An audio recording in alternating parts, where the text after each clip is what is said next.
21वीं तरमीम की जजमेंट के अंदर supreme court of Pakistan already ये तय कर चुका है कि अगर आइन की कोई भी तरमीम हमारे आइन के बेसिक स्ट्रक्चर के खिलाफ हो, जिसमें उन्होंने 3 चीज़ों की निशानदही की। एक पार्लियामेंट्री फॉर्म ऑफ गवर्नमेंट हमारा बेसिक स्ट्रक्चर है, एक इंडिपेंडेंस ऑफ जुडिशरी अदलिया की आज़ादी हमारा बेसिक स्ट्रक्चर है, और एक इस्लामिक प्रोविजंस हमारा बेसिक स्ट्रक्चर है कि अगर कोई आइनी तरमीम भी इसके खिलाफ हो तो सुप्रीम कोर्ट के पास इख्तियार है उसको स्ट्राइक डाउन कर देने का।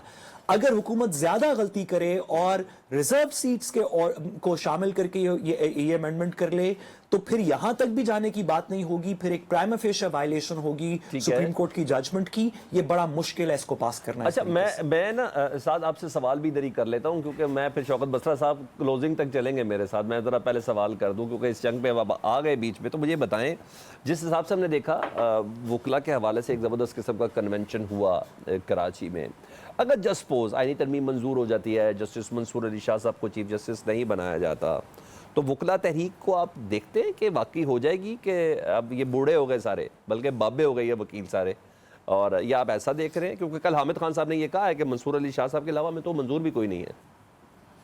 देखिए, सबसे पहली बात यह है कि पाकिस्तान में आज जब आखिरी तहरीक चली थी 2007 से 2009 में, उससे तकरीबन दुगनी नंबर के आज यंग वकील पाकिस्तान में मौजूद हैं, पाकिस्तान की बार्स के अंदर रजिस्टर्ड हैं।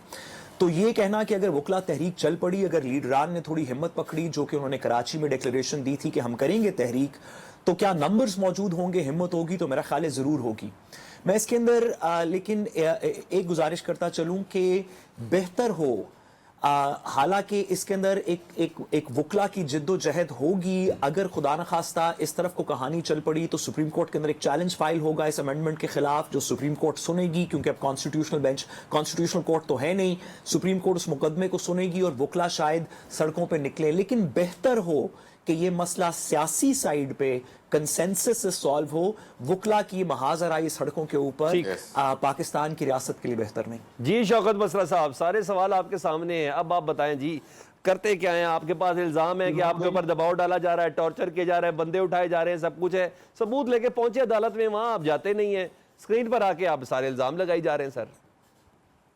अच्छा सलमान भाई, साद रसूल हमारे भाई हैं माशाल्लाह, बहुत जबरदस्त कानूनदान है, कानून को समझते हैं। उन्होंने तो दरिया को कूजे में बंद कर दिया है। और अब रजा हारून जैसा साफ स्पोकन आदमी और हमारे बहुत सीनियर हैं, वो इस उम्र में आके किसी झूठ को डिफेंड करने के लिए नहीं कर रहे अगर मगर का सहारा लेना शुरू कर दे, अगर मगर का सहारा लेना शुरू कर दे और अपना आर्गुमेंट बिल्ड करना शुरू कर दे, तो समझ ले, तो कहते हैं सियासत का, जमहूरियत का, आइन का, कानून का जनाजा है, जरा धूम से निकले।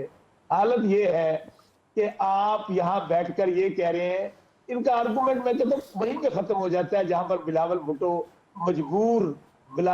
मजबूर जरदारी ये फरमाता है। वो जस्टिस मंसूर अली शाह हमें ना, चूंकि वो मैनेज नहीं कर सकता जजेस को, जिस तरह काजी ने मैनेज किया है, जिस तरह काजी ने मैनेज किया है कि इलेक्शन नहीं खोलने दिया।